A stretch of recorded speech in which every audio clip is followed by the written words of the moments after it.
Hi, my name is Robert. Please read the comments in the About section of this video. It has valuable information and updates. My YouTube channel has a disclaimer video that I encourage you to watch. And please like, share, and subscribe. I hope you found what you're looking for. Thank you very much for watching. The video that you're about to see is some performance information on my 1995 Volvo T5R. Has a high pressure turbo. I understand that the turbo is aftermarket, so there's some issues there. Also has a worn wastegate, maybe some issues there. The car was fully loaded, had some things in the back seat, has a lot of stuff in the trunk, has a full-size spare. I am at high altitude, approximately 5,300 feet. The car is totally stock, other than I did replace the engine with the engine out of a 98 C70, still same rated engine. The vehicle has no performance mods other than NA cams, which I installed when I replaced the engine. The engine has approximately 130,000 miles on it. Just wanted to get a baseline test. I'm about to do some performance mods, then I'll do a post-performance mods test in about a week. The main purpose of the test is try to determine if there's any difference between the turbo piping from the standard turbo piping that the Volvo 850s have to the rip kit turbo piping that they initially started in '94, and then see if there's a gain or so with a aftermarket modified turbo piping from a company called Snap Performance. So here goes. Right at the end of this run, at this mile marker to the right, I'm gonna come to a quick stop, arm it, and do my 0 to speed limit run.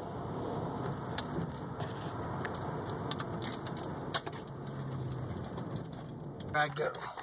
Hit arm, and I'm off. Keeping it at watt. Looking for it to get to the speed limit.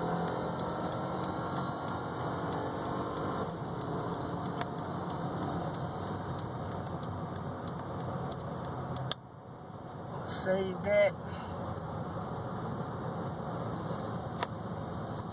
to 0.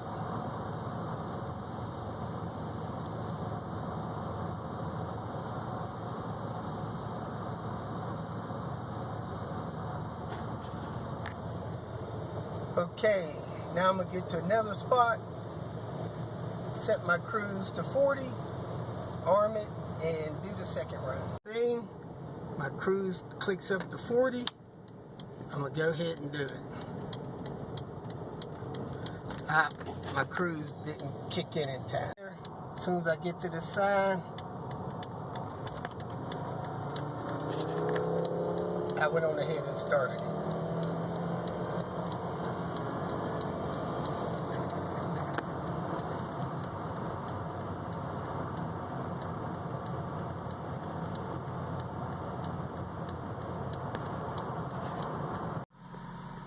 Okay, I burned 0.8 of a gallon.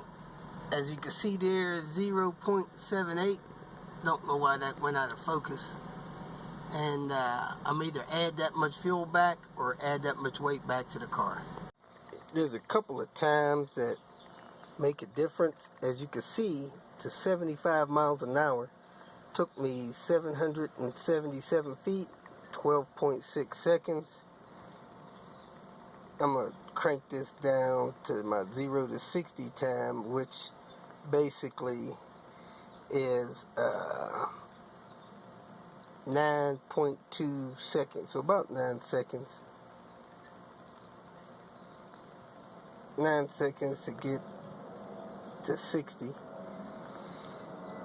0 to 30 time,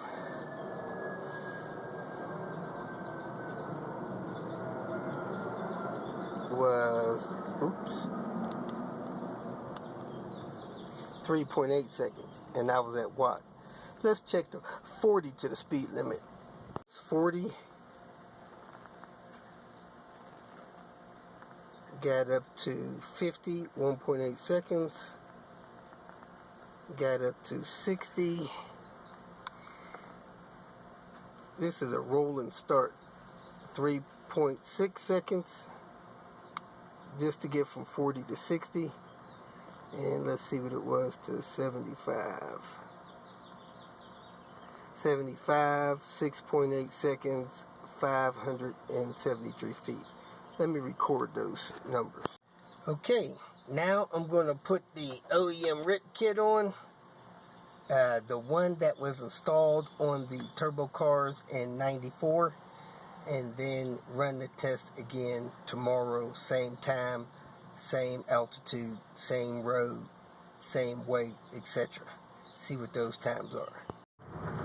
This is the next day. I'm out for round 2 of my test. I have my OEM rig kit installed.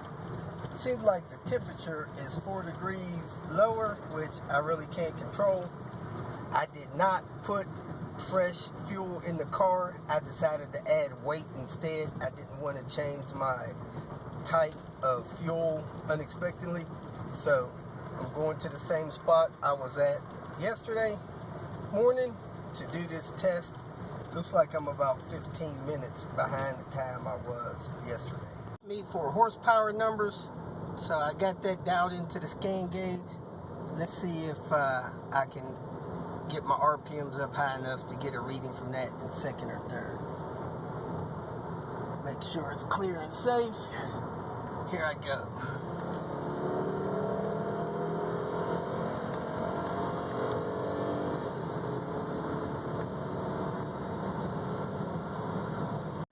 I got back, my gas mileage went up from 28.8 to 29.2. So that's something. Alright, just made my second run. Before I swap over this rip kit, I'm going to check, make sure I didn't have any boost leaks or anything that I may have knocked loose when I put this other rip kit on. So let me go ahead and get this thing ready to run with the snap rip kit, baby. Looks like I have everything I need, so I'm going to go ahead and take off my OEM 94 rip kit and install the snap. It's connected, shouldn't have any boost leaks. Fire it up, get this puppy a run.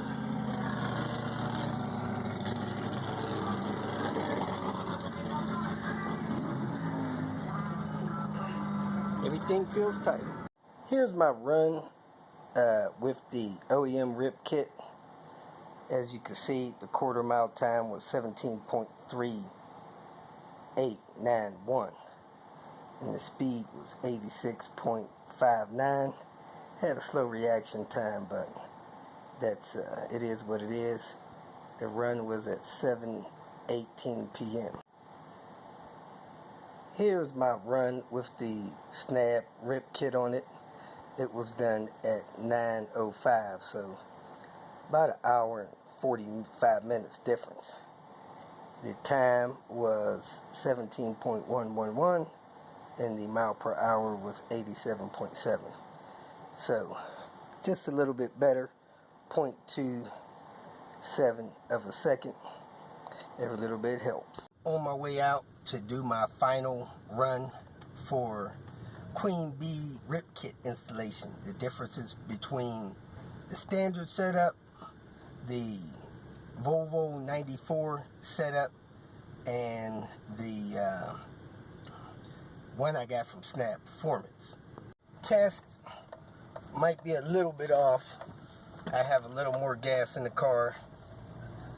It is about 5 degrees cooler, and I have something else in the car that weighs a little bit, a couple of parts, but I don't think it's going to be a big deal. So I probably have 40 more pounds in the car. Anyway, I'm going to do these 2 runs because I did the other 2. I did take the car to the track, seen a little bit of improvements, and I can feel that the car is a little more responsive with the snap rip kit, so that's good. Let me get my cruise calculated to 40 and get this test done. For a horsepower with the rip kit.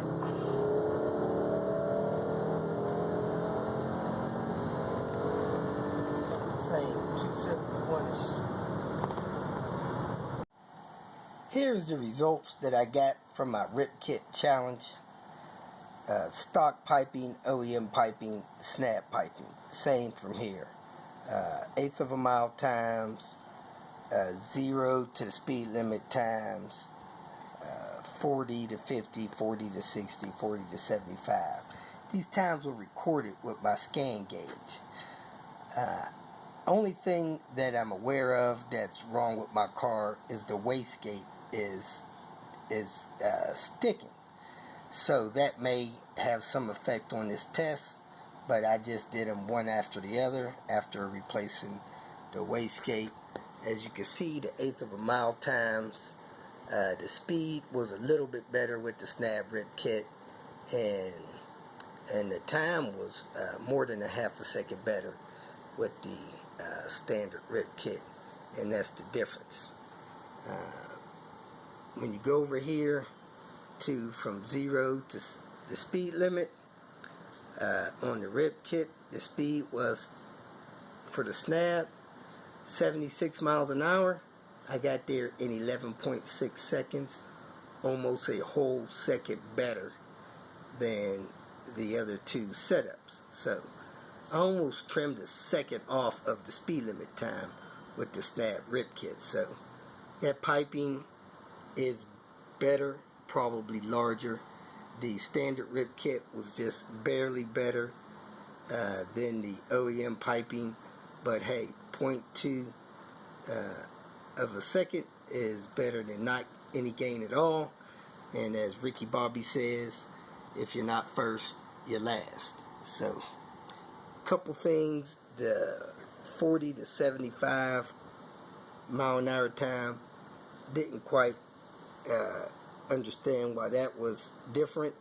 The standard piping got better time than the other 2, and again, I don't know if my wastegate actuator and my wastegate being defective has anything to do with it, but all of these things were pretty much tested with the same conditions. There you have it.